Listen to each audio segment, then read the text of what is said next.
Com muita alegria, cumprimento os eminentes convidados do IMB, Dr. Sérgio Fernandes, meu colega de primeira Câmara Civil, e, para minha alegria, eu devo fazer um testemunho público dessa alegria que é real, é verdadeira, porque o Dr. Sérgio é uma pessoa boa de se conviver, é um homem preparado intelectualmente, é o que a gente chamaria, há algum tempo, de um boa praça, não é?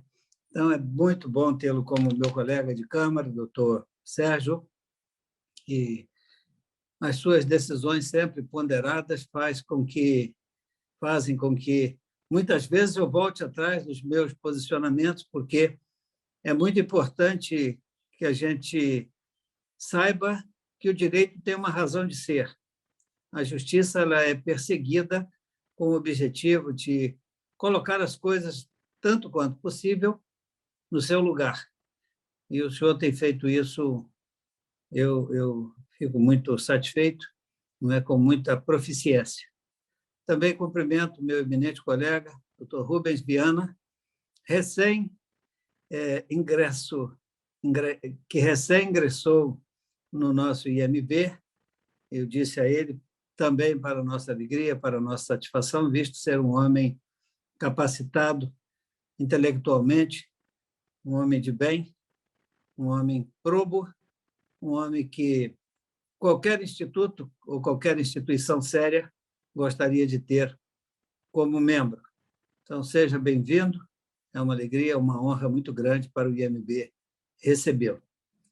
Também participando conosco, nosso colega, e quem sabe, futuro colega de toga, doutor André Marques, que já uma vez disputou a indicação ao quinto, né, da OAB, uma ou duas, mas está conosco novamente, tentando uma vaga, né, já está se habilitando perante a OAB, e depois o caminho natural será o tribunal e, quem sabe, o Palácio, né, o governador do Estado do Rio. Então, uma alegria recebê-lo, doutor André, e também os nossos agradecimentos por esta ponte que o senhor tem feito e por essa aproximação do IAB. São institutos irmãos, embora o IAB seja bem mais antigo, mais de 140 anos, enquanto o nosso IMB está com os seus 42 anos de existência. Mas seja muito bem-vindo também, louvo o seu trabalho e o homenageio nesta tarde e a sua disponibilidade para estar falando também, para estar contribuindo. Um tema que é difícil, não é? Um tema que é complexo, mas um tema que tem de ser debatido para que nós, os profissionais do direito, tanto advogados, quanto juízes, quanto desembargadores e até ministros, estejamos preparados para dar o melhor encaminhamento que nós sempre buscamos. E você, querido convidado, querido amigo, querido participante, que tem sempre honrado o IMB com a sua presença, nós também queremos agradecer. Desde já o convidamos a acompanhar os nossos eventos, sendo que o nosso site,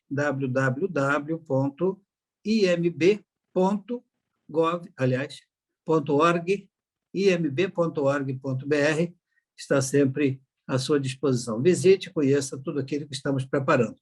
E, desde já, apresentamos o evento que faremos na sexta-feira, às 17 horas, com o pessoal, né, eu diria, com os nossos convidados, tanto para parte do evento, quanto também para se associarem, visto que o nosso estatuto permite os chamados magistrados de contas. Então, teremos um evento com os tribunais de contas e estaremos recebendo alguns novos associados na sexta-feira, também com uma palestra do presidente da Audicom, ministro Marcos Benquerer.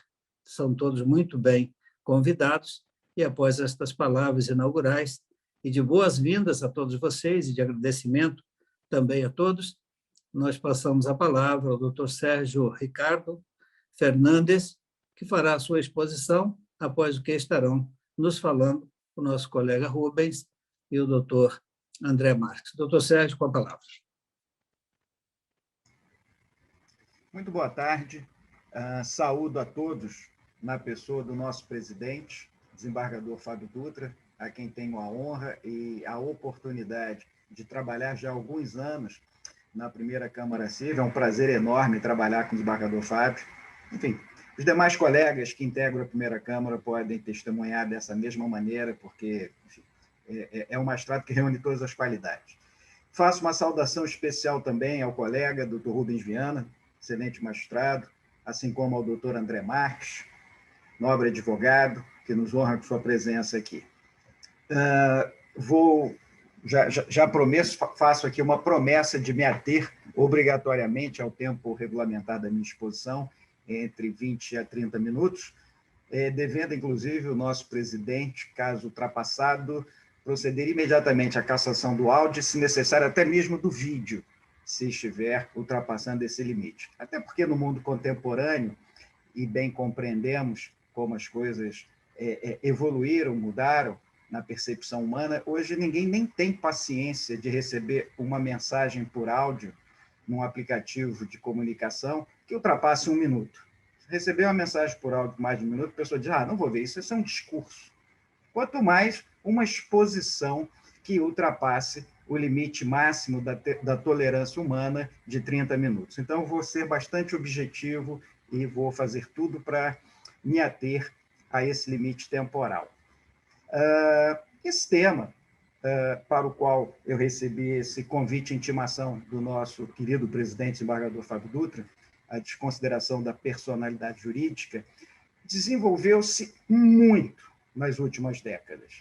Fomentou muito o trabalho doutrinário e uma larga construção jurisprudencial a respeito, nas últimas décadas, a ponto de que, hoje em dia, nós temos um capítulo próprio no Código de Processo Civil, intitulado do incidente de desconsideração de personalidade jurídica, regulando a maneira ou as maneiras pelas quais se poderá, então, obter-se a desconsideração para fins da satisfação do crédito daquele que persegue o seu cumprimento.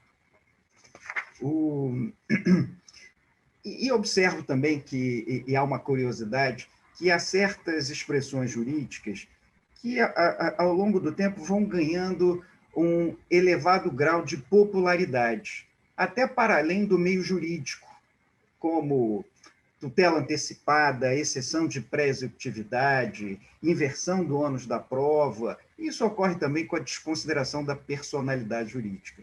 Como esse tema é mencionado, retratado, repetido aqui e ali, até mesmo, repito, para fora dos limites jurídicos. Até arriscaria eu dizer que na próxima sexta-feira, no barzinho à noite, se na mesa falarmos em desconsideração da personalidade jurídica, é possível que um dos presentes diga assim, a disregard, meu advogado pediu isso lá no juizado para mim.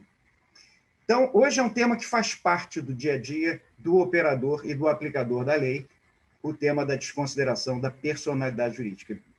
Não é crível que ele passe despercebido ao conhecimento de todos os operadores do direito em quaisquer de suas áreas. Pois bem, a desconsideração é um tema extremamente relevante, como já bem apontado ao seu início pelo desembargador Fábio Dutra, com penetração nos campos tanto da ciência jurídica processual como substantiva. Ou seja, os seus 2 pés estão fincados simultaneamente, tanto na seara processual como na seara material. E nessa brevíssima exposição, o meu objetivo é situar, o tanto quanto me for possível, a desconsideração da personalidade jurídica nos seus aspectos substantivo e processual, e, ao final, apontar para uma questão relevante que se encontra em pleno desenvolvimento jurisprudencial. Então, vamos lá. A gênese da desconsideração da personalidade jurídica está na Lei Processual Civil. Mais precisamente, no âmbito da teoria geral do processo de execução, no que diz respeito à responsabilidade patrimonial executiva.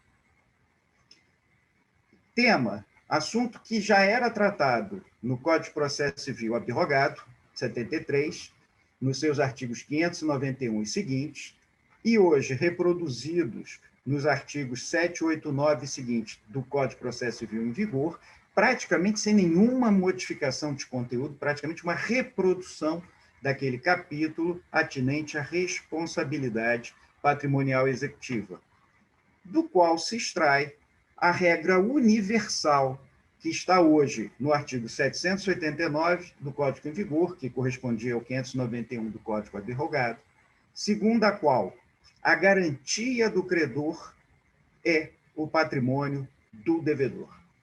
Isto é, a satisfação do seu crédito deve ser obtida mediante as forças ou a força dos bens que compõem o patrimônio do devedor, ou seja, aquele que figura no título executivo em cobrança como devedor. Essa é a regra universal do artigo 591 do Código abrogado, atual artigo 789. É a chamada responsabilidade patrimonial executiva primária. Mas a Lei Processual Civil já advertia e continua advertindo que, além do patrimônio do executado, do devedor executado, também poderão ser alcançados, pelos efeitos da execução, bens que componham o patrimônio de terceiros, ou seja, de outros que não aquele que está sendo executado, chamada responsabilidade patrimonial executiva secundária. Nós encontramos essas hipóteses, que são sempre excepcionais, somente autorizadas quando previstas em lei, no atual artigo 790 do Código de Processo Civil em vigor, que corresponde ao artigo 592 do Código abrogado. Então, ali nós temos essas hipóteses, através das quais outrem pode ter seus bens respondendo pela satisfação do crédito em execução, que não o próprio devedor, e dentre essas hipóteses, nós temos, no inciso 2, a clássica, a tão conhecida observação, que também poderão responder para a satisfação do crédito exequendo os bens do sócio nos termos da lei. É o que diz o Código de Processo Civil. Os bens do sócio poderão também responder nos termos da lei. É a expressão utilizada tanto no Código atual como no Código abrogado. Naturalmente, a lei a que se refere esse dispositivo processual é a lei material.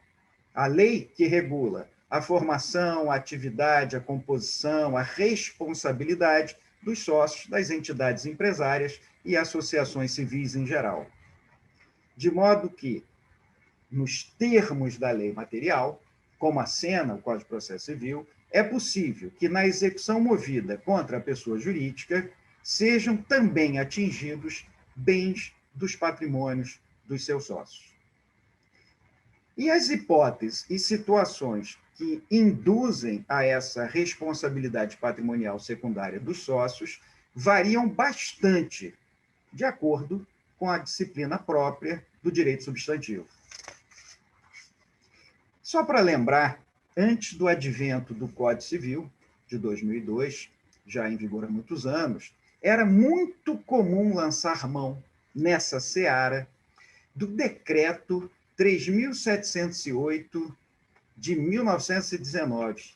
Hoje pouco lembramos dele, mas ele era muito atual à época que precedeu a vigência do Código Civil. É o decreto que regulava as sociedades por cotas de responsabilidade limitada.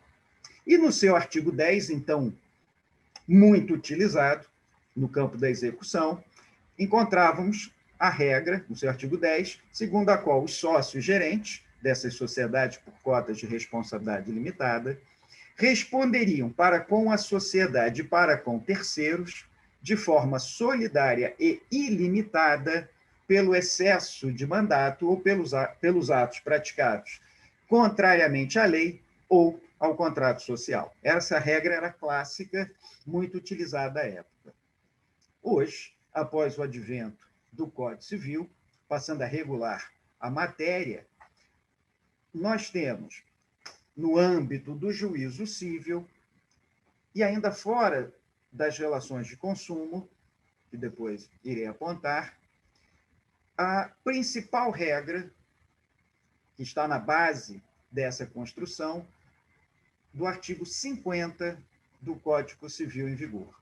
Então, se antes utilizávamos muito esse decreto de 1919, atualmente o emprego bastante difundido da sede legal substantiva da desconsideração, fora do âmbito das relações de consumo, é o artigo 50 do Código Civil, que, em linhas gerais, diz que, em caso de abuso da personalidade jurídica, caracterizado pelo desvio de finalidade ou pela confusão patrimonial, pode o juiz desconsiderar a personalidade para que determinadas obrigações, ou os efeitos de determinadas obrigações, sejam estendidos aos bens particulares de sócios e administradores da pessoa jurídica.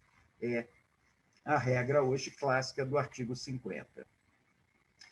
Mas, inegavelmente, o grande avanço no trato da matéria, quando essa expressão, inclusive, se popularizou, sobreveio com a Lei 8.078 de 1990, que instituiu o Código de Defesa do Consumidor, que veio a tratar expressamente da desconsideração da personalidade jurídica, no seu artigo 28, incrementando ainda mais, potencializando o seu estudo e aplicação no campo jurídico. Digo isso porque, antes de 1990, já encontrávamos estudos, artigos, a respeito daquilo que se apontava como da necessária desconsideração da personalidade jurídica da empresa para, em determinadas situações, poder-se alcançar os bens do patrimônio dos sócios. Mas essa expressão, tal qual, como hoje repetida exaustivamente, ela ganhou essa importância, essa relevância através do Código de Defesa do Consumidor, que trouxe um capítulo intitulado da desconsideração da personalidade jurídica, e no seu artigo 28 e principalmente no seu parágrafo 5º, estabeleceu uma cláusula legal genérica dizendo que poderá ser desconsiderada a personalidade jurídica da empresa sempre que ela for, de alguma maneira, obstáculo para o pleno ressarcimento dos prejuízos causados aos consumidores. Então, se popularizou, passou a ser muito utilizada essa regra no âmbito da execução civil, inserida no âmbito das relações de consumo, e já temos aí algumas décadas em que houve esse incremento brutal da utilização, do estudo, fomentando construção jurisprudencial a seu respeito. Cabe ainda só uma rápida observação, no sentido de que esse movimento de maior alargamento da responsabilidade executiva secundária, estendendo-a ao patrimônio, aos patrimônios dos sócios, ele já era encontrado, com alguma limitação, no âmbito da jurisprudência, no âmbito da jurisprudência trabalhista. Ou seja, no campo de atividade da Justiça do Trabalho, já havia, sim, um movimento no sentido de se estender os limites que se encontravam regulados no artigo 10 daquele decreto de 1919 para aumentar a incidência da responsabilidade patrimonial secundária dos sócios no tocante à satisfação das dívidas trabalhistas contraídas pela empresa.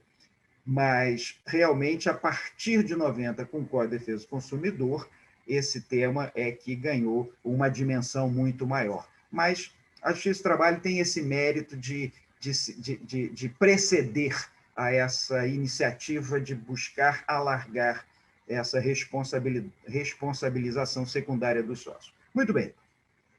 Nesse cenário, em que os requisitos para desconsideração podem variar, como vimos, nos termos da lei material, quer com base no artigo 50 do Código Civil, quer no âmbito das relações de consumo, com base no artigo 28 da Lei 8.078, que institui o Código de Defesa do Consumidor, o que importa na variação quanto ao maior ou menor rigor dos pressupostos para a sua aplicação, também não pode passar despercebida, sem um registro, uma importante terminologia aurida do seio doutrinário, que passou a ser adotada diuturnamente na jurisprudência dos nossos tribunais.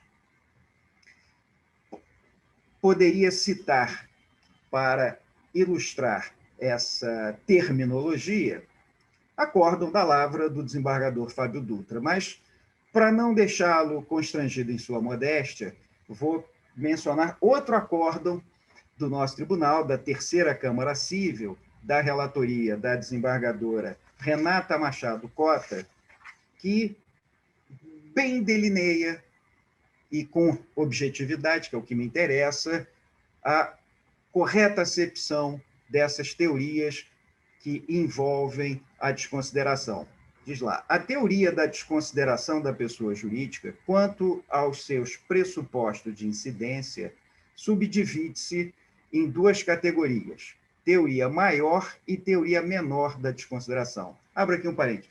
O que todos nós estamos cansados de ver, tamanha a utilização dessas expressões no âmbito da jurisprudência dos nossos tribunais. Prossigo.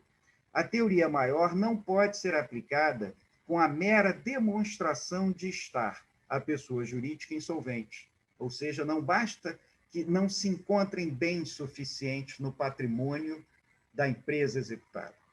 Exige-se aqui, para além da prova da insolvência, ou a demonstração de desvio de finalidade, ou a demonstração de confusão patrimonial. O desvio de finalidade é caracterizado pelo ato intencional dos sócios em fraudar terceiros, com o uso abusivo da personalidade jurídica da empresa. Enquanto que a confusão patrimonial caracteriza-se pela inexistência, no campo dos fatos, de separação patrimonial do patrimônio da pessoa jurídica de um lado e dos patrimônios de seus sócios de outro. A teoria maior da desconsideração, prossegue o acórdão, constitui a regra geral do sistema jurídico pátrio, positivada no artigo 50 do Código Civil. Então, daqui eu tiro a seguinte constatação ou premissa. É do artigo 50 do Código Civil, hoje em dia, que se retira esse fundamento maior da desconsideração da personalidade jurídica da empresa para que possam ser alcançados os bens dos patrimônios dos sócios, nessas hipóteses delineadas ali naquele dispositivo da Lei Material Substantiva Civil, chamada, como dito, como bem apontado no acórdão, teoria maior da desconsideração.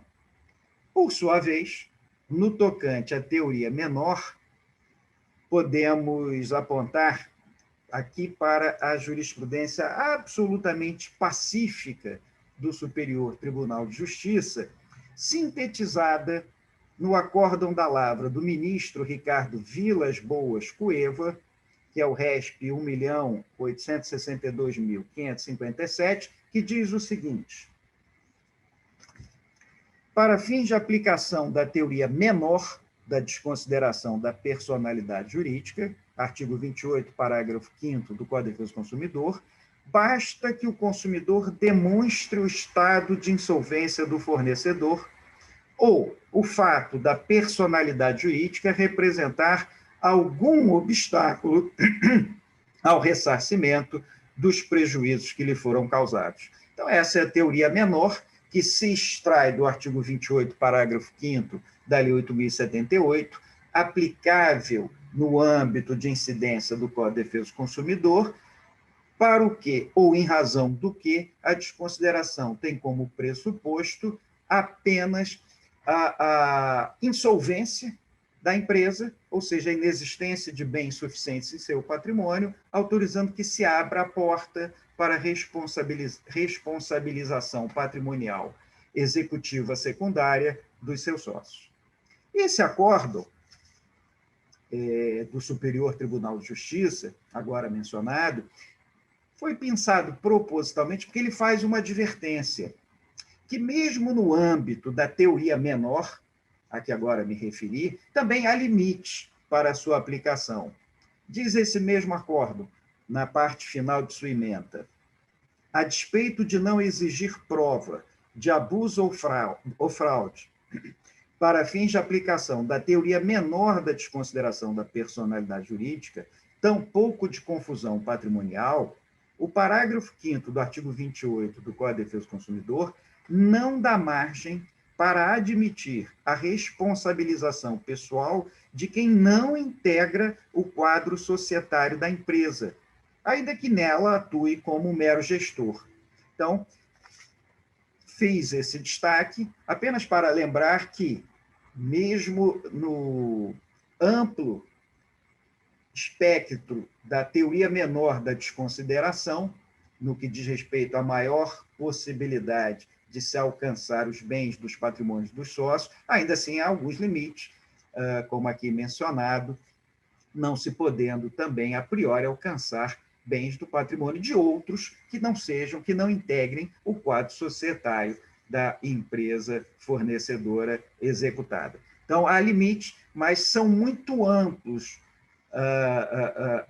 ou muito favoráveis, ou pouco rigorosos, os requisitos para a aplicação da teoria menor, à medida que não se faz necessária a demonstração de desvio de finalidade, confusão patrimonial, abuso de direito, etc.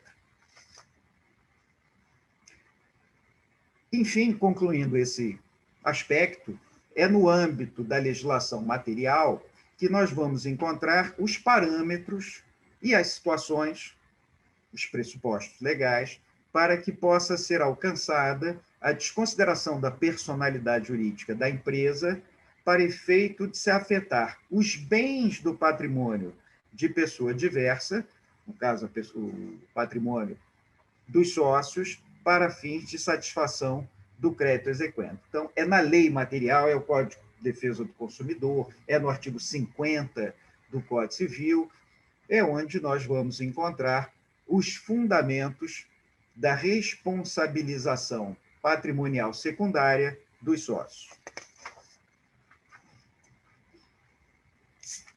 Faço, então,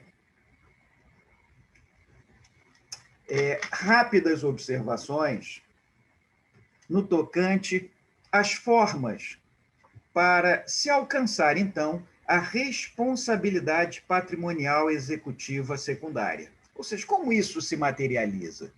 Como se opera essa desconsideração? Como ela favorece o credor na prática? Aquele que busca a satisfação do seu crédito tem para si a regra universal de que a sua garantia, a garantia de satisfação do seu crédito, está no patrimônio do seu devedor, mas quando essa regra universal é insuficiente, como fazer para estender essa responsabilização patrimonial executiva, no caso das empresas, aos patrimônios dos sócios? Na época, ou na vigência do Código de Processo Civil abrogado, Código 73, a fórmula usual era a seguinte: assim se operava a desconsideração.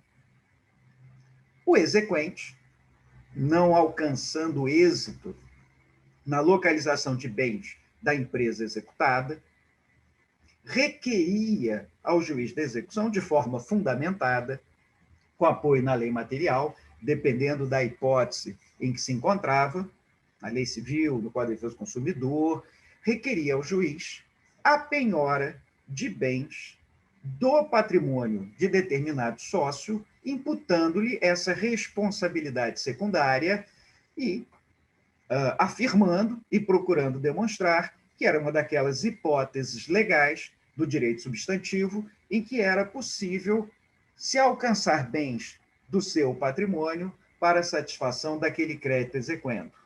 E o juízo da execução, então, convencido primariamente dessa possível responsabilidade patrimonial secundária, deferia a penhora daquele bem do patrimônio de outrem, do sócio, do terceiro, do não executado, e, uma vez intimado da penhora, cabia a esse sócio terceiro, na relação processual, apresentar, oferecer sua resistência mediante embargos de terceiro, através dos quais ele iria provavelmente tentar demonstrar ao juiz da execução que não estavam presentes os pressupostos que poderiam configurar a sua responsabilidade secundária, de tal modo que a execução deveria prosseguir exclusivamente tendo seus efeitos econômicos projetados sobre o patrimônio da pessoa jurídica executada.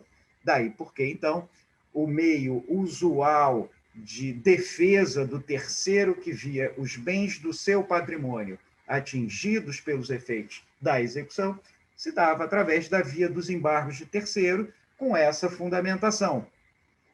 E, assim, operou-se por algumas décadas. Mas é bem verdade que não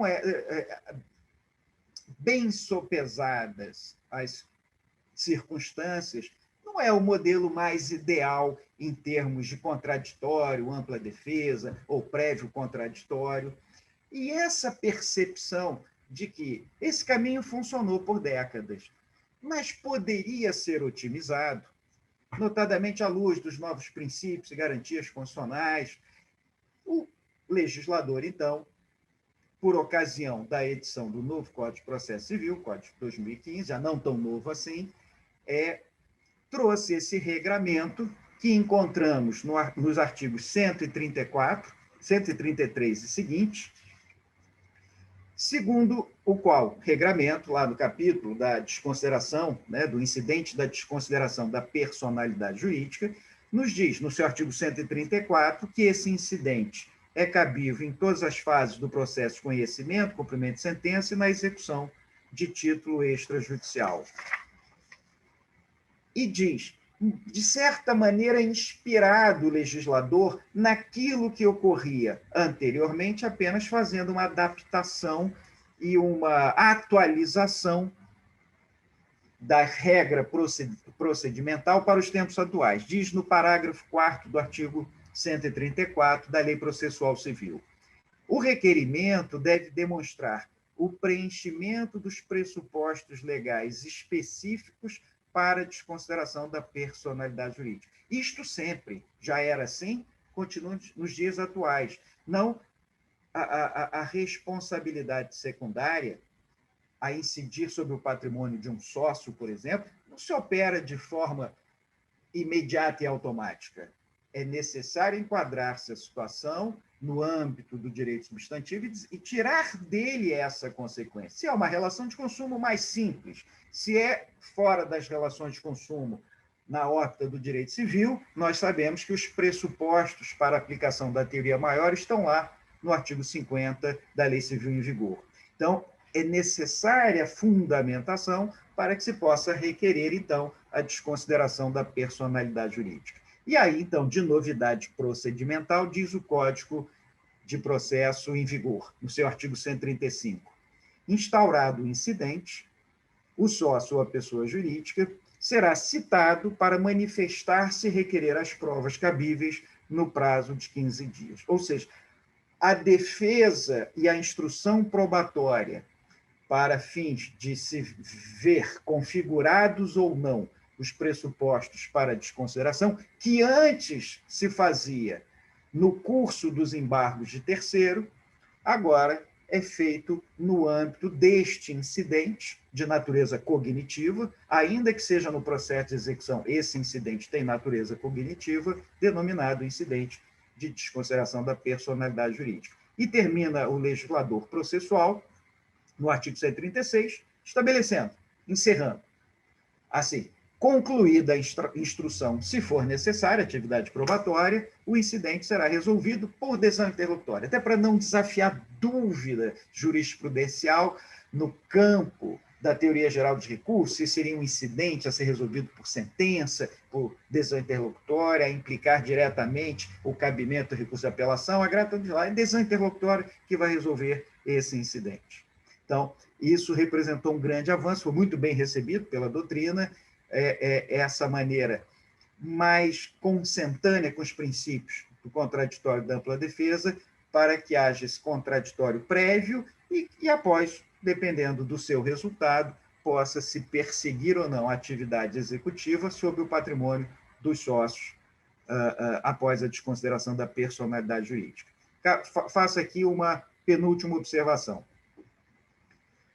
No campo do direito material, mais especificamente no âmbito da responsabilidade civil, é plenamente possível encontrar-se tal ou qual situação e dela se sustentar que o sócio de uma pessoa jurídica que praticou um ato lesivo possa responder solidariamente pela reparação dos prejuízos sofridos. Ou seja, à luz do direito material, é plenamente possível encontrar-se uma situação em que a responsabilidade do sócio seja solidária em relação à responsabilidade da pessoa jurídica que praticou em seu nome aquele ato que gerou prejuízo em detrimento de outro. Nesses casos, obviamente, que nada impedia antes do novo Código de Processo Civil, nada impede que a própria ação de conhecimento, a ação de natureza condenatória, já traga uma formação litisconsorcial originária,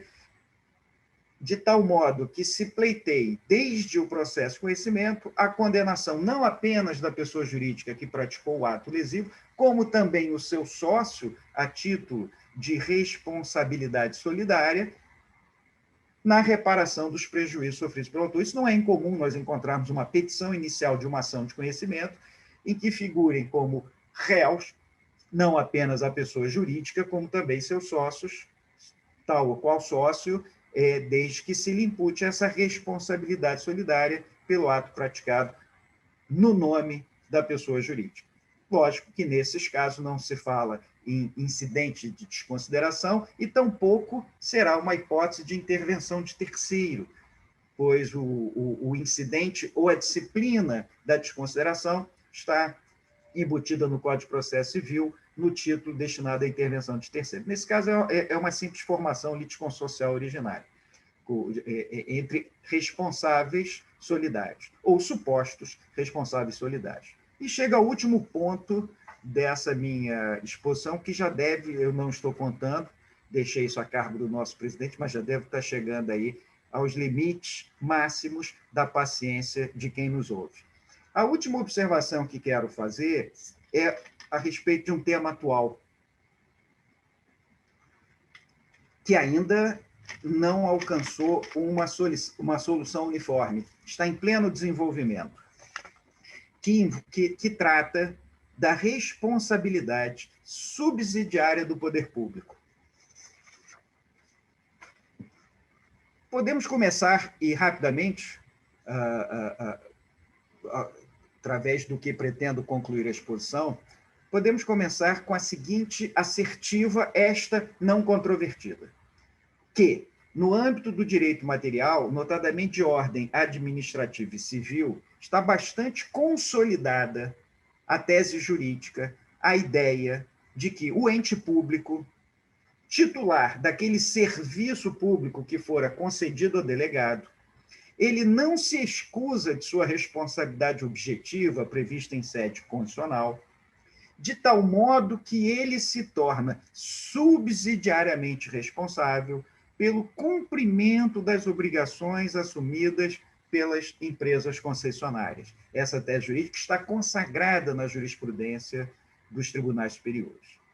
Assim, uma vez frustrada a execução contra a empresa concessionária, em razão de sua eventual insolvabilidade, eis surge a responsabilidade subsidiária do poder público concedente, incumbindo-lhe arcar com o cumprimento daquela obrigação inadimplida.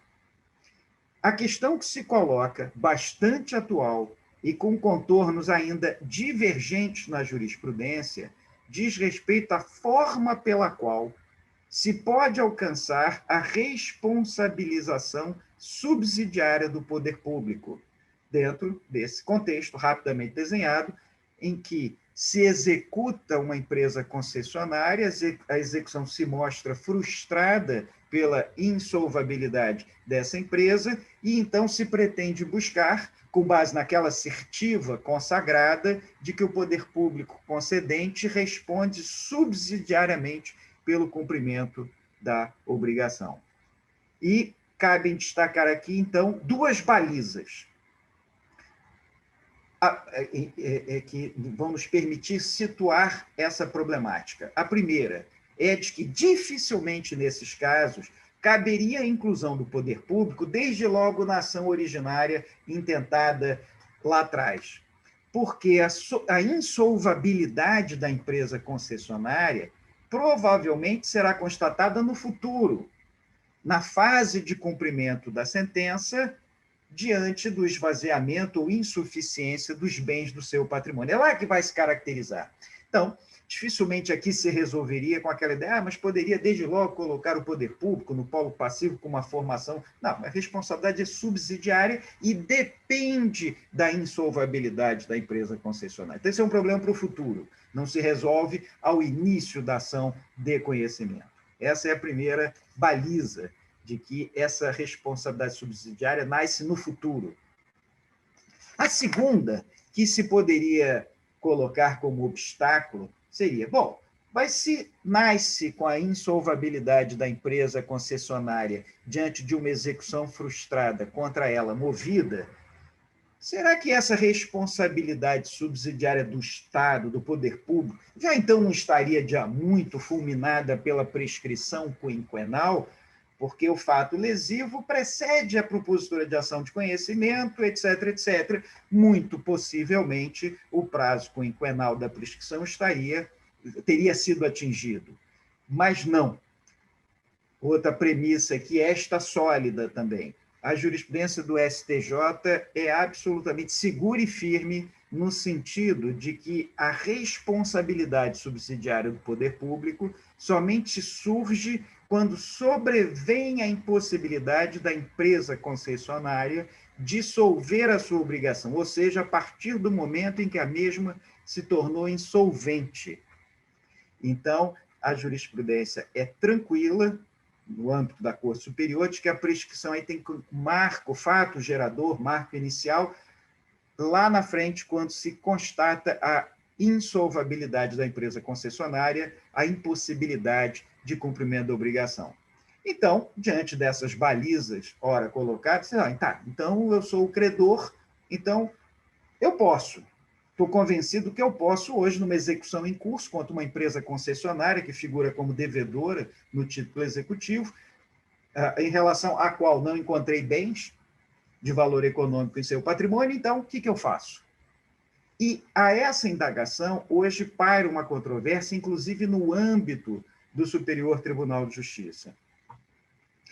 Cito, rapidamente, para finalizar a minha exposição, que se pretendia breve, uma decisão da lavra da ministra Regina Helena Costa, no RESP 1.939.300 do Rio de Janeiro, de 30 de agosto de 2021, poucas semanas atrás, que admite a inclusão do poder público concedente no polo passivo da relação processual executiva, ou seja, na própria execução que se mostra frustrada, execução iniciada contra a empresa concessionária, permite-se, então, diante desses pressupostos, a inclusão do poder público concedente no polo passivo para que a execução, então, passe a se processar em seu detrimento. E nessa decisão são citados vários acórdãos do STJ nesse sentido. Mas cito, de outro lado, um segundo, RESP 1.948.982, do Rio de Janeiro, da lavra do ministro Marco Buzzi, datado de 2 de setembro de 2021, também bem recente, nesse mesmo mês, entendendo que a responsabilidade subsidiária do poder público não é suficiente para autorizar a sua inclusão no polo passivo da execução. Ou seja, essa responsabilidade subsidiária não pode ser buscada mediante a inclusão do Estado na execução em curso, senão mediante uma demanda autônoma contra si endereçada. Dessa forma, e assim concluo rapidamente, cotejando essas duas vertentes de entendimento jurisprudencial que espelham essa divergência na Corte Superior, porque ambas as decisões citam vários acórdãos do STJ. Então, essa é uma questão que ainda não alcançou o seu estágio de sedimentação estável no âmbito da Corte Superior. Então, o que nós temos hoje? Uma controvérsia que se projeta no âmbito dos tribunais locais, inclusive no nosso, em que a nossa jurisprudência também tem oscilado entre essas duas vertentes, quando, numa execução frustrada contra uma empresa concessionária, que pode ser hoje, é muito comum, uma empresa concessionária do transporte, do serviço de transporte coletivo, muitas estão insolventes, em que se busca a responsabilização do poder público concedente, estadual ou municipal, e aí surge essa questão de como isso se opera. E aí a resposta é, a depender do entendimento que venha a ser adotado, ou vai se considerar possível, autorizado, de acordo com esta primeira posição do STJ, a inclusão do poder público concedente na relação processual executiva, de tal modo que, assim deferida tal inclusão, o poder público, digamos, o Estado, o município, será citado para apresentar sua impugnação, e nessa impugnação, tal como ocorre nas execuções contra a fazenda pública, e nessa impugnação, então, o Estado, o poder público, lato sensu, vai trazer toda a sua a margem de defesa, e, inclusive, muito provavelmente, sustentando não ter ali responsabilidade subsidiária, que a empresa concessionária não é insolvente, seja lá o que for, isso se daria através da impugnação ao cumprimento de sentença, agora movida contra a fazenda pública, mas tudo no curso daquela mesma execução. E, adotada, então, a outra posição, que também encontra eco no Superior Tribunal de Justiça, caberia àquele que teve a sua execução frustrada contra a empresa concessionária, então, propor, em separado, uma demanda de conhecimento, imputando ao poder público concedente a sua responsabilidade subsidiária e pretendendo, então, a sua condenação na reparação ou no cumprimento daquela obrigação inadimplida, para que, obtido o título executivo, prossiga a partir dali na execução contra a fazenda pública, diante do título da sua responsabilidade patrimonial executiva primária. Esse é o quadro, essa é uma questão muito atual, que, vendo a jurisprudência do nosso tribunal, oscila bastante e tem sido chamado o tribunal a resolver essa questão, à medida que, repito, tem sido comum encontrarmos empresas concessionárias, em tal qual ramo de prestação de serviço público, insolventes, a atrair essa discussão quanto à responsabilidade subsidiária do poder público concedente, e aí a indagação de como isso vai se operar no âmbito do mesmo processo, na fase executiva, ou através de uma demanda autônoma. Enfim, senhor presidente, espero não ter ultrapassado demais os limites temporais que me foram propostos nessa exposição, e muito menos, espero, ter fulminado a paciência daqueles que nos ouvem. Agradeço a atenção de todos e me coloco à disposição a acompanhar agora a manifestação dos ilustres colegas que irão me suceder, o doutor Rubens Viana, o doutor André Marques, e agradeço a todos aí a paciência e a atenção dispensada. Muito obrigado. Desembargador Sérgio, eu acho que houve um equívoco da sua parte, porque eu lhe dei, foi 20 minutos, não foram 5, de modo que o senhor falou pouco, não é? Deu uma aula, com certeza. Eu passei demais, né? Eu peço desculpas se eu passei demais. Não, eu estou sendo sincero. Eu estou dizendo que o senhor tem ainda 25 minutos para continuar a sua exposição com tranquilidade, apesar do senhor ter esse poder de síntese, de trazer tantos elementos, tantos aspectos importantes da desconsideração da personalidade jurídica, que é algo que realmente nos preocupa, não é? Há necessidade de incidente? Não há nenhuma hipótese, não há em outra. A questão da inserção do poder público em situações como as que temos visto agora, recentemente, em maior número, né, de empresas que chegam a um estado de insolvência. E eu agradeço, foi muito boa a sua apresentação, e eu devo dizer a todos os nossos convidados que está gravado, nós colocaremos no YouTube, então as dúvidas que porventura tiverem sobre esse tema poderão ser esclarecidas, porque o conteúdo de uma aula sempre é difícil de ser retido em um momento, e é preciso de um tempo para que nós possamos ir digerindo aos poucos aquilo que é apresentado. Agradeço realmente penhoradamente ou empenhadamente, ou agradeço de todo o coração essa brilhante aula de Vossa Excelência. E vamos ouvir nosso colega Rubens Viana. Muito bem, doutor Rubens, com a palavra. Primeiramente, boa tarde. Queria agradecer muitíssimo o convite do desembargador Fábio Dutra, ilustre presidente do MB, que tem conosco lá na Associação dos Magistrados um convívio tão ameno, tão fraterno, e parabenizando e cumprimentando também o desembargador Sérgio Ricardo de Arruda Fernandes, que é uma referência da magistratura do Rio de Janeiro, e era juiz do vitaliciamento quando eu ingressei na magistratura em 2006, e sempre muito didático, de modo que já era do meu conhecimento que ele ia fazer uma exposição brilhante e que eu e o doutor André teríamos dificuldades aí nos debates, né?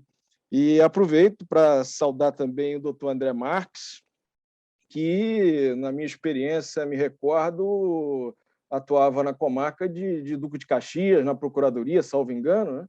E eu tive a honra e aprendi muito lá em Caxias de atuar tanto no juizado de violência doméstica quanto no juizado civil, né? E me recordo de um evento comum do Tribunal de Justiça com a Prefeitura, no qual Vossa Excelência participou. Então, cumprimento também o Vossa Excelência e torço aí para que, em breve, quem sabe, estejamos aí com o doutor André aí no hall dos magistrados, né? Bem, o tema, como eu disse, foi muito bem exposto pelo desembargador Sérgio, ainda palpitante, né? Numa pesquisa para tentar me atualizar dos debates acerca da desconsideração. No Tribunal de Justiça do Rio tem 3.000 acordos numa pesquisa eu botei 2 ou 3 anos, assim também no STJ. E é um tema multidisciplinar, né? Porque ele, como bem salientou o professor Sérgio, ele envolve não só o direito civil, o direito empresarial, também o direito de família, é debatido no direito tributário, é debatido no direito das falências, né, no direito falimentar. E agora o doutor Sérgio ainda traz, o desembargador Sérgio ainda traz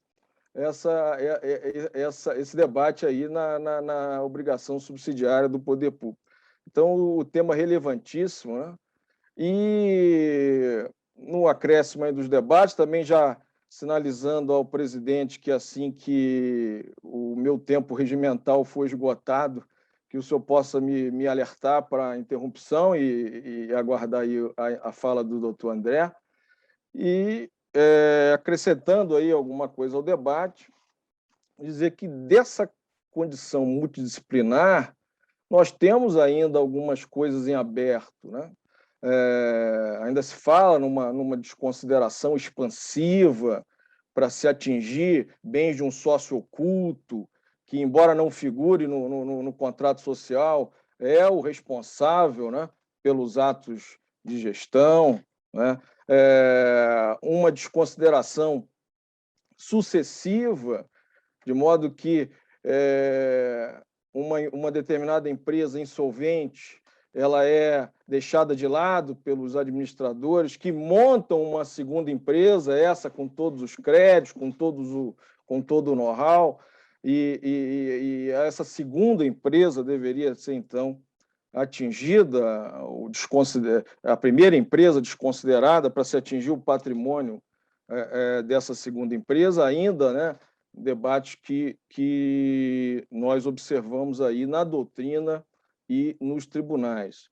O desembargador Sérgio trouxe bem essa peculiaridade da nossa legislação, trazer essas duas classificações, né, da teoria da desconsideração. A teoria menor, no Código de Defesa do Consumidor, ela também está presente na lei ambiental, né? Uma responsabilidade mais direta, objetiva, no artigo 4º da Lei 9.605, do Meio Ambiente. Desde o Código de Defesa do Consumidor, ou seja, há 31 anos, né?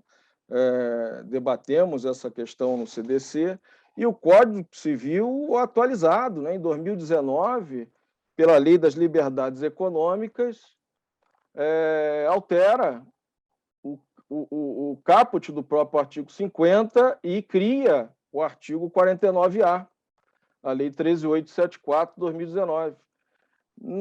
No artigo 49A, confirmando aquele princípio da autonomia, de que a pessoa jurídica não se confunde com seus sócios, associados ou administradores, e o parágrafo único, a autonomia das pessoas jurídicas é um instrumento lícito de alocação, de segregação de risco, estabelecido pela lei com a finalidade de estimular empreendimentos para geração de emprego, tributo, renda e inovação em benefício de todos.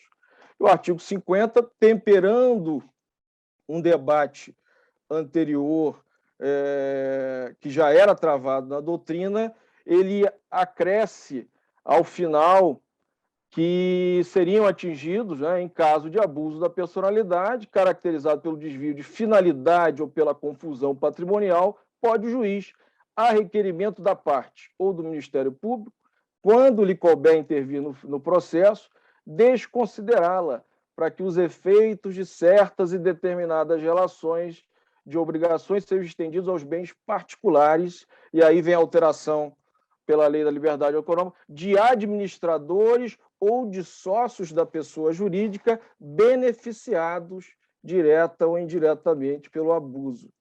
Ou seja, um debate que existia se todo e qualquer sócio poderia ser atingido pela desconsideração, às vezes um sócio minoritário, né, às vezes um sócio que não tinha poder de gestão, não tinha atos de controle, acabava tendo seus bens atingidos, e aí agora a legislação indica uma necessidade, né, a teoria maior, ou seja, um maior rigor na definição da desconsideração, que se avalie, né, aí no campo cognitivo da demanda, princípio da demanda, se houve esse benefício direto ou indireto ao sócio que terá seu patrimônio atingido. É bom lembrar que a desconsideração começa, né, já num caso bem típico, né, 1897, um debate inglês, né, no caso Aaron Salomon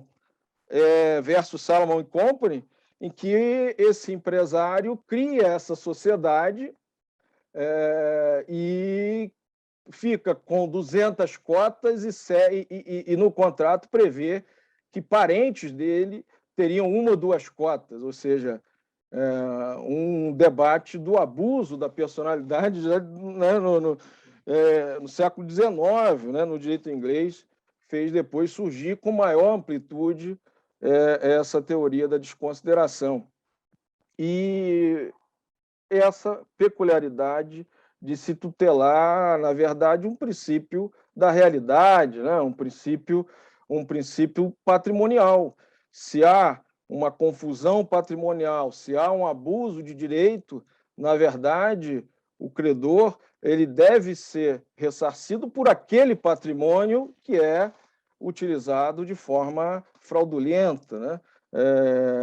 E com esses atos que a lei define como de desvio de finalidade, ou seja, os atos ultravires, aqueles cometidos além do objeto social, né, que desbordam do objeto social, E a confusão patrimonial, essa mais objetiva, né, naquela dicção de se tentar distinguir também a teoria em subjetiva e objetiva, essa mais objetiva, porque a confusão patrimonial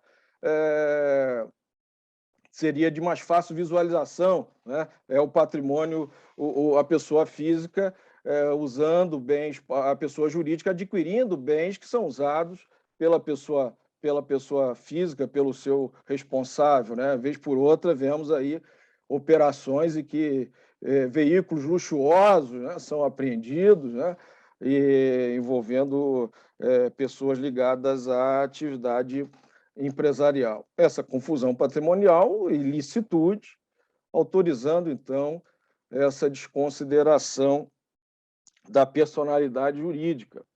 É bom recordar também que nós temos no Brasil, e se diz que é o responsável pela redação primitiva do artigo 50, um emérito professor, Fábio Conde Comparato, a USP de São Paulo, que defendeu tese de cátedra em 1975, né, relativa ao tema da confusão patrimonial, do desvio de finalidade, optando por essa versão mais objetiva, né, em que não seria necessário buscar uma intenção do sócio, mas sim objetivamente se verificar confusão ou desvio, inclusive, segundo referência ao professor Fábio Conte Comparato, dizendo que a prova seria diabólica, dificilmente o credor poderia demonstrar, né, a intenção do sócio em todos os seus atos, né?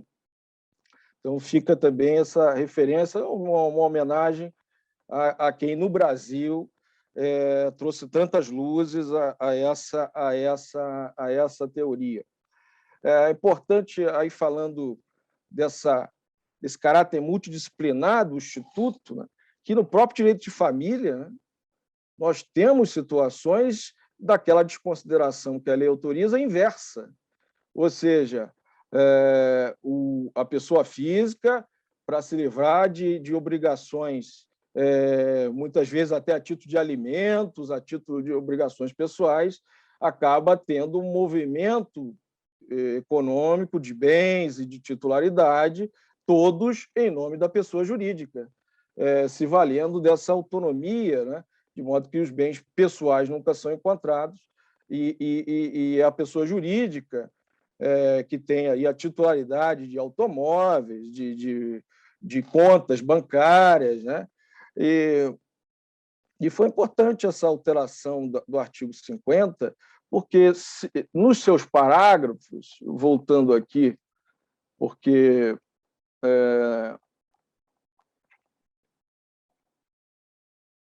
eu não fiz a leitura, nos seus parágrafos, o artigo 50 tenta definir o que seria essa confusão patrimonial, a ausência de separação de fato entre patrimônio, né?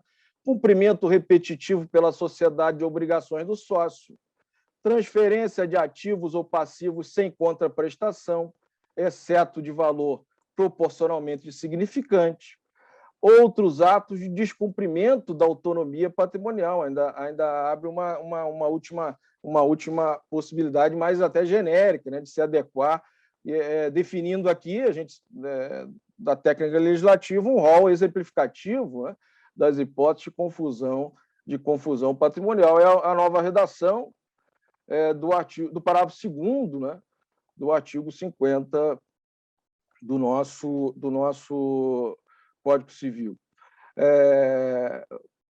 Já caminhando também para o meu encerramento, só alguns aspectos aí do processo, o desembargador Sérgio falou muito bem, esse incidente já era um debate, ou pelo menos uma melhor forma de se desconsiderar a personalidade, já era um debate travado, porque nós sabemos que a legitimidade das nossas decisões ela é construída num contraditório, né? num exercício de exame de argumentos de quem demanda e de quem responde. E, muitas vezes, a desconsideração era avaliada imediatamente, né? sem um contraditório de influência, um contraditório adequado por parte desse sócio, né? Que poderia ter bens pessoais atingidos, inclusive em situações em que a empresa teria condições de arcar com o débito, porque muitas vezes numa situação em que não houve a manifestação, né? É um incidente que deu uma melhor forma ao tema, amplia, obviamente, o debate do ponto de vista da cognição objetiva, porque eu passo a ter que avaliar não só débito, mas também responsabilidade. Aí rememoro aqui essa divisão que o professor Flávio Archo, comentando o incidente no Código de Processo Civil anotado da Forense, faz essa diferenciação. No debate do incidente, a gente discute a responsabilidade, né? Muitas vezes não teremos como, no debate do incidente, retornar aos questionamentos do débito, né, que já travados muitas vezes pela própria pessoa jurídica. Então, essa divisão da responsabilidade e do débito importa nessa ampliação objetiva da cognição nessa discussão do incidente, obviamente, quando ele não vem já trazido pelo demandante na própria inicial, que, de certa forma, embora gere um ônus do demandante de que, na eventualidade de não se demonstrar confusão ou desvio, haja ali encargos de sucumbência, né? Então, muitas vezes, não se formula esse tipo de postulação no início, se aguarda quase como se fosse uma alegação subsidiária, mas se ganha realmente muito tempo quando esse debate é antecipado já na inicial, né, da demanda em que a obrigação é definida, né?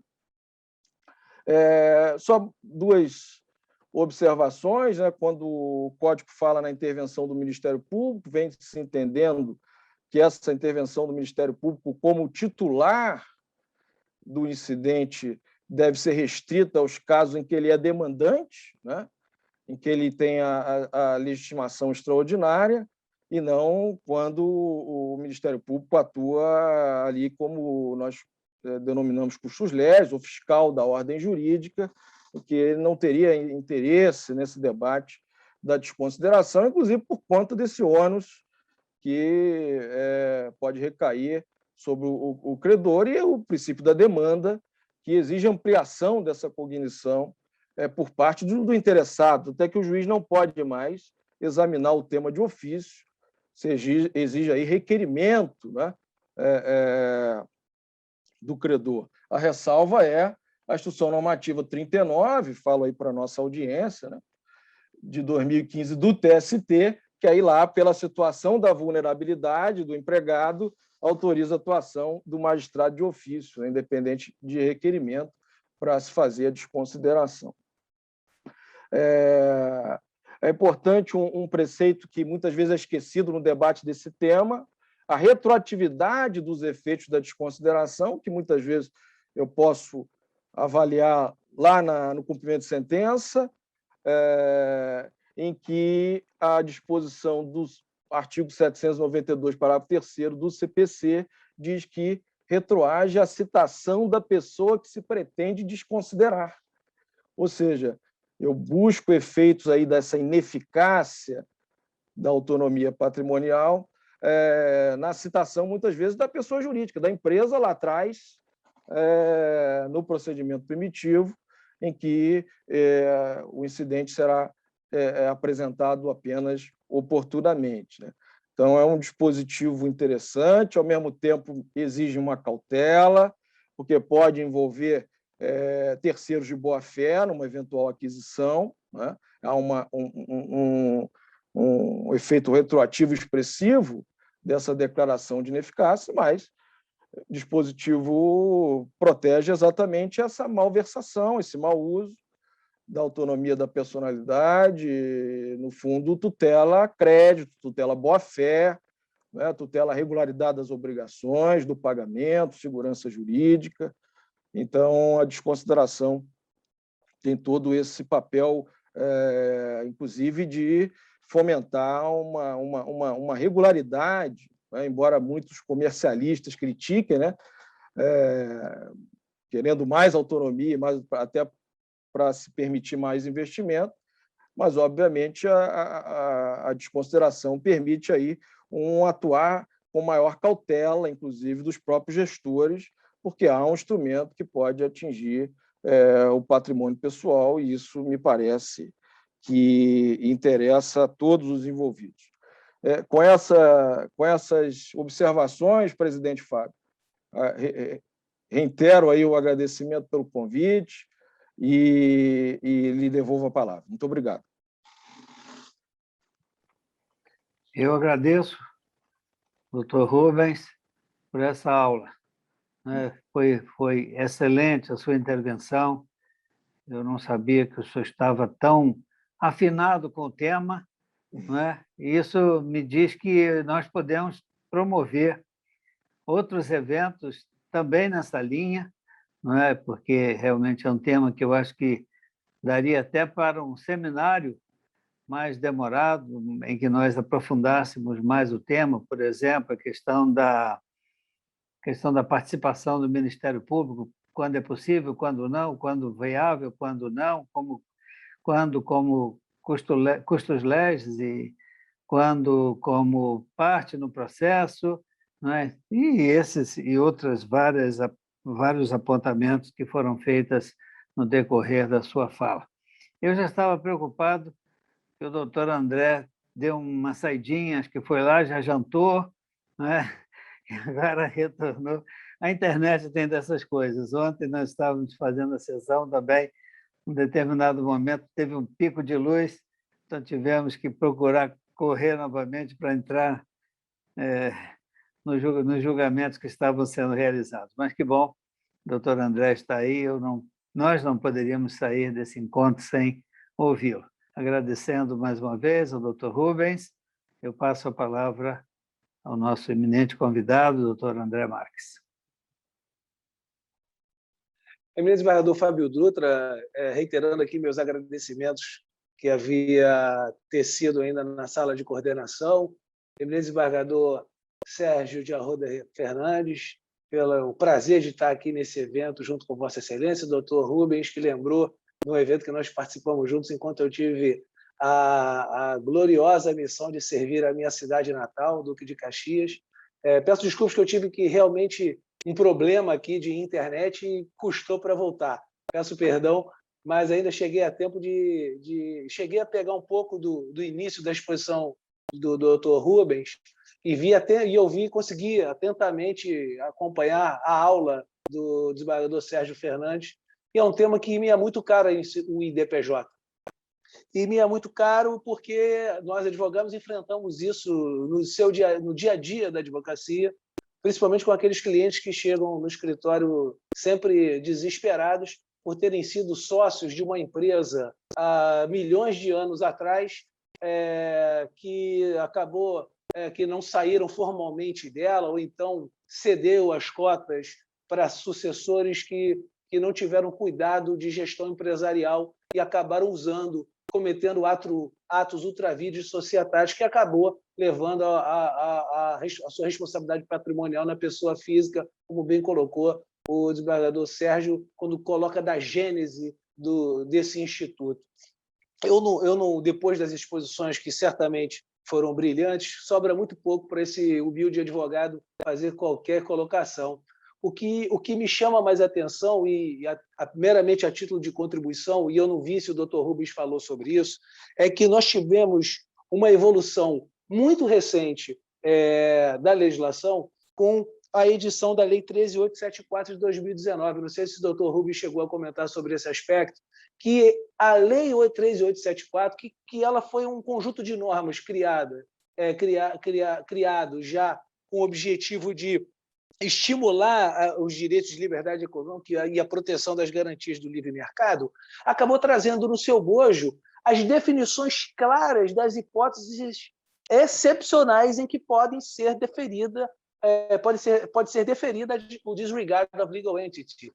Todos nós sabemos que é um instituto surgido no direito anglo-saxão, naquele famosíssimo caso do Salomon & Salomon, ainda que foi julgado pela Câmara dos Lordes lá no século XIX, e que todos nós aprendemos ainda no início dos estudos acadêmicos de direito, e que tinha o objetivo de fazer o lift off the veil, ou seja, levantar o véu da sociedade para se atingir o patrimônio do sócio que usou dela para fraudar a seus credores.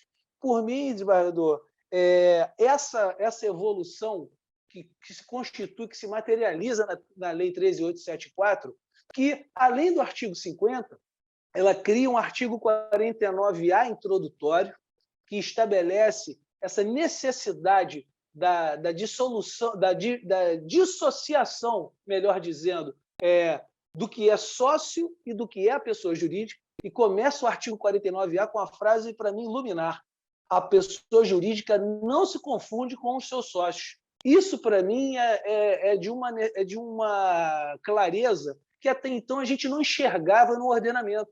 Era óbvio para todos nós, né? Mas, principalmente, o desembargador Sérgio lembrou bem, a Justiça do Trabalho é pioneira nisso, em fazer o disregard fazia a todo momento, não respeitando essa questão da dissociação da existência entre a pessoa jurídica e a pessoa física do seu sócio, como se a desconsideração fosse regra, quando, na verdade, ela tem que ser excepcional. E o que veio pela lei, na verdade, foi materializar o que a jurisprudência já vinha muito sedimentando. Como bem lembrou, eu separei diversos acordos aqui do STJ, ainda de 2012, 13, 15, 16, que colocavam com muita tranquilidade que essa regra de exceção, de restrição ao princípio da autonomia patrimonial da pessoa jurídica, e colocava nitidamente naqueles dois aspectos, tanto na teoria maior quanto na teoria menor. Ou seja, a necessidade de haver demonstrado o desvio da finalidade da sociedade, ou seja, para blindar, para fraudar, para esvaziar execuções, que através de atos intencionais dos seus sócios, e a demonstração da confusão patrimonial, aquele caso que o sócio usa o dinheiro que está na sociedade para pagar suas contas pessoais, é aquele caso do sócio que recebe o dinheiro da sociedade e não distribui lucro entre os sócios para que ele não seja atingido em eventuais penhoras pessoais e outros tipos de constrição. Ou seja, o artigo 50 novo, que não constava na sua redação original do Código Civil de 2002, que não encontrava correspondência no Código Civil de 2017, no Código Bevilacqua, no Código Clovis, também assim conhecido. Ele é muito interessante quando estabelece no parágrafo 1º, 2º, 3º, 4º e 5º essas hipóteses de maneira bem clara, não deixando qualquer margem ao aplicador do direito em quando que ela pode ser.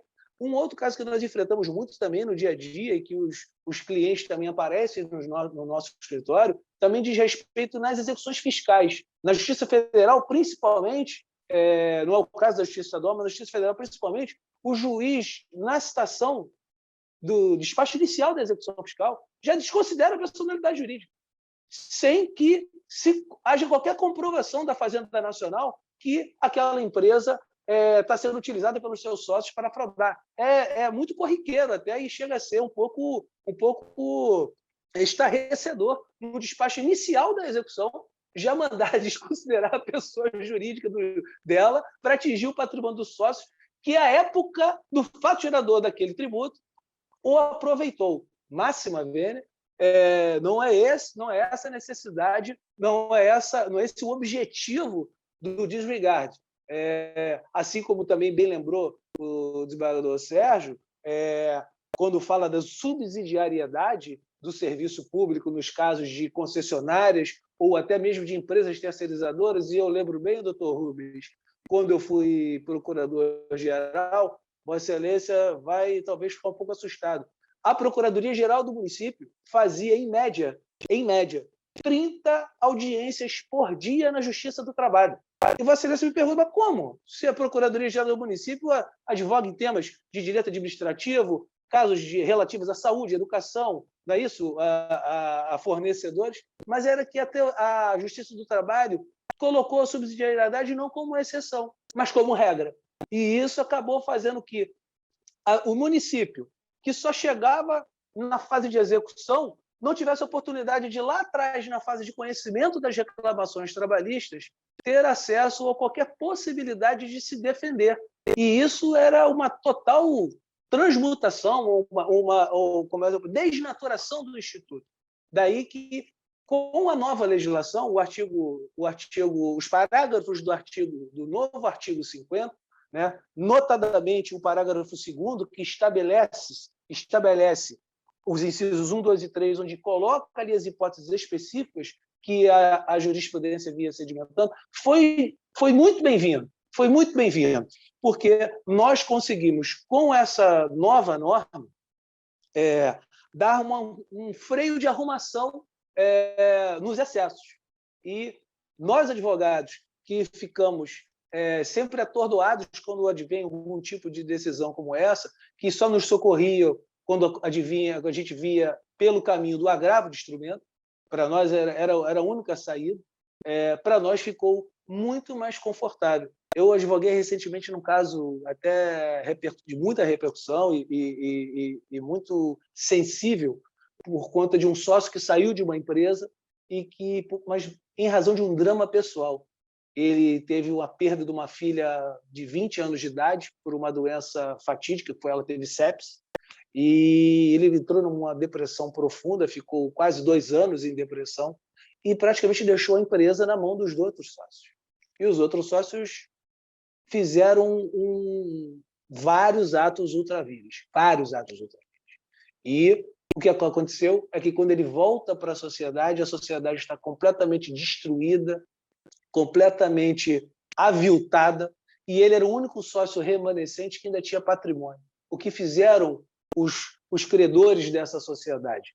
Ajuizaram demandas e, de início, já pedindo a desconsideração da pessoa jurídica, mas apenas contra aquele sócio que era o único que tinha patrimônio, porque sabia que os demais eles já tinham esvaziado os seus patrimônios pessoais.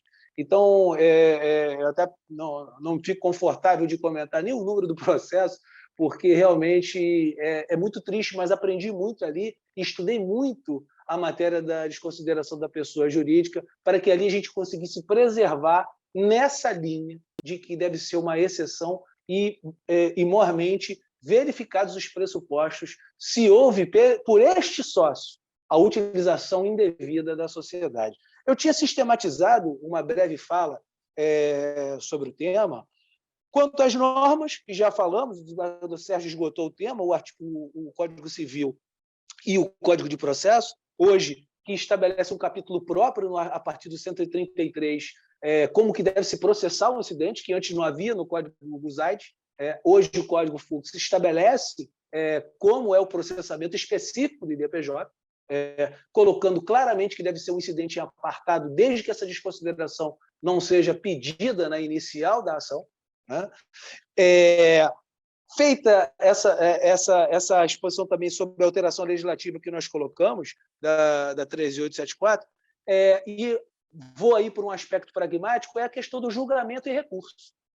Antigamente, sempre havia aquelas confusões nos incidentes de impugnação de gratuidade de justiça, no incidente de suspeição, né, na exceção de suspeição, e alguns outros que o Código de Processo prevê, qual era o recurso cabível. E sempre se utilizava o princípio da fungibilidade dos recursos para que, quando era caso de agravo, tinha que ter sido apelação e vice-versa. E o novo Código ele resolveu isso também, quando diz expressamente no artigo 1015, inciso 4, que, nos casos de incidente de desconsideração da personalidade jurídica, o recurso cabível é o agravo de instrumento. Aliás, no novo Código até se estabeleceu uma enumeração, né, números clausos das hipóteses de agravo, limitando muito a esse tipo de recurso, mas, dentre as hipóteses, coloca-se lá expressamente o IDPJ como sendo um motivo desafiador de agravo de instrumento. Daí que não dá mais para se aplicar nesses casos o princípio da fungibilidade quando se interpõe apelação, porque aí é erro crasso.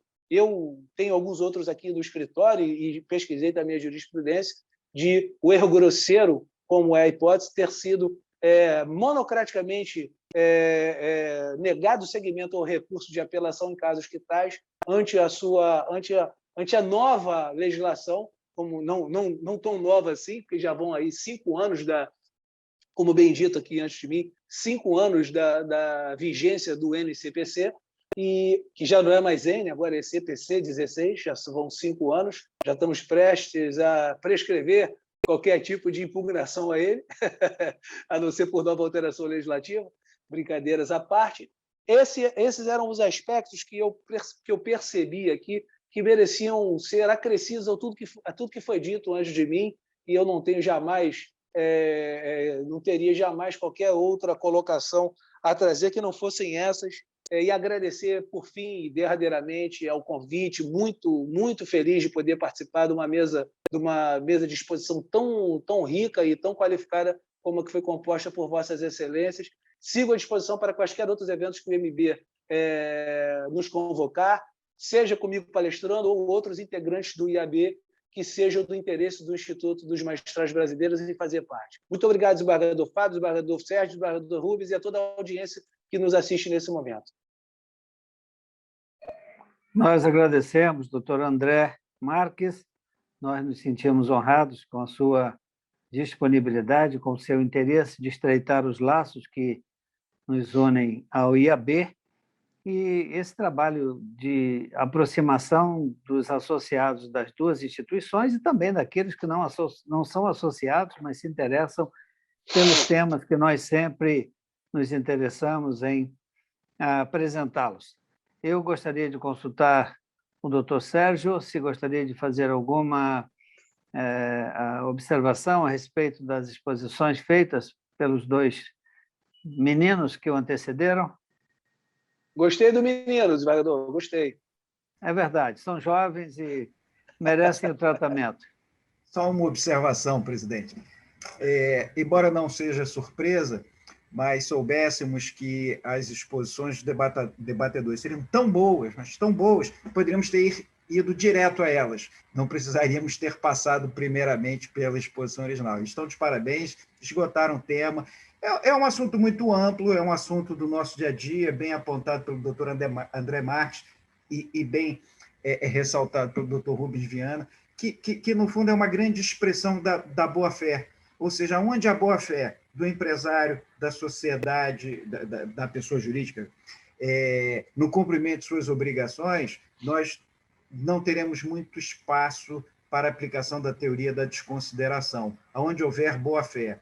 Mas, evidentemente, isso não se trata de uma matéria-prima muito fértil na vida cotidiana, então é evidente que tem que haver regras que procurem, de um lado, não desestimular a liberdade econômica, o desenvolvimento negocial, porque sem isso a economia não gira, não se fomenta a criação de empregos, etc.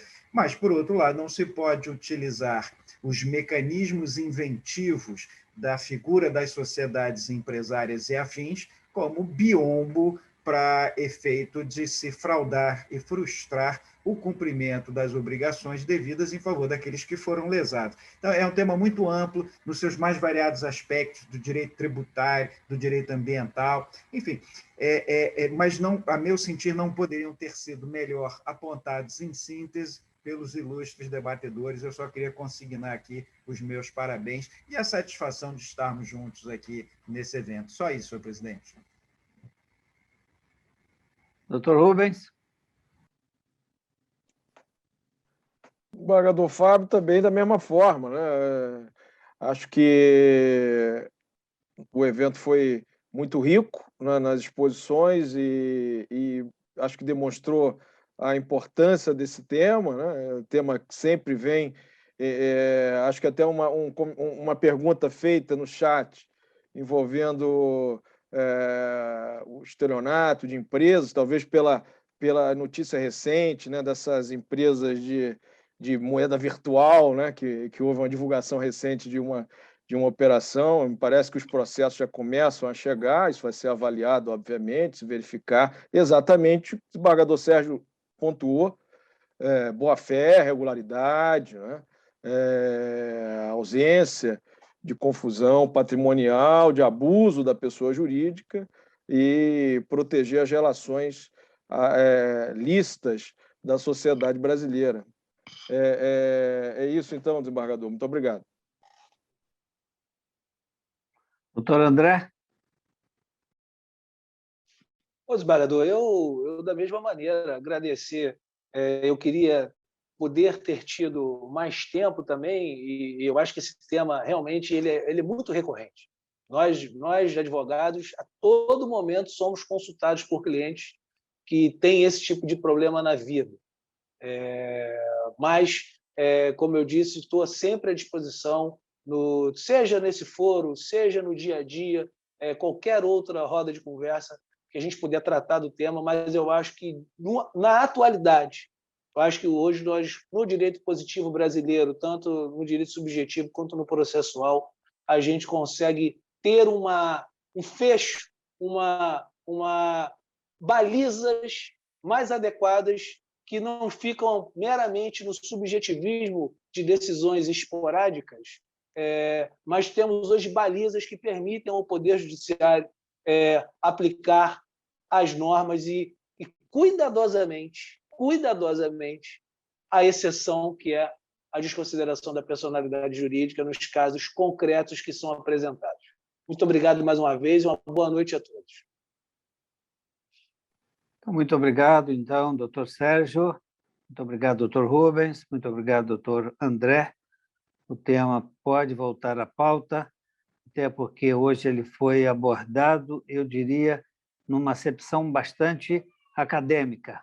Foi um estudo bem aprofundado, mas eu acho que ainda teríamos espaço para tratar de registros de dissolução de empresas irregulares, ou dissolução irregular de empresas, questões ligadas a situações de fato, como essa que o senhor apresentou aí, doutor André, né, de alguém que sai por um motivo especial e pessoal e, às vezes, intransponível. A gente tem até, eu acho que dá até um filme a respeito desse tema com Will Smith, eu não sei se é esse, não é, em que ele se afasta da empresa ou se desliga e fica desanimado por um tempo. Então, nessa esteira, nós teríamos muitas consequências. Então, agradeço aos três eminentes palestrantes, foi muito bom tê-los conosco, e agradeço a vocês todos que também aceitaram o nosso convite para participar. Um grande abraço a todos, uma excelente noite e até a próxima, se Deus quiser.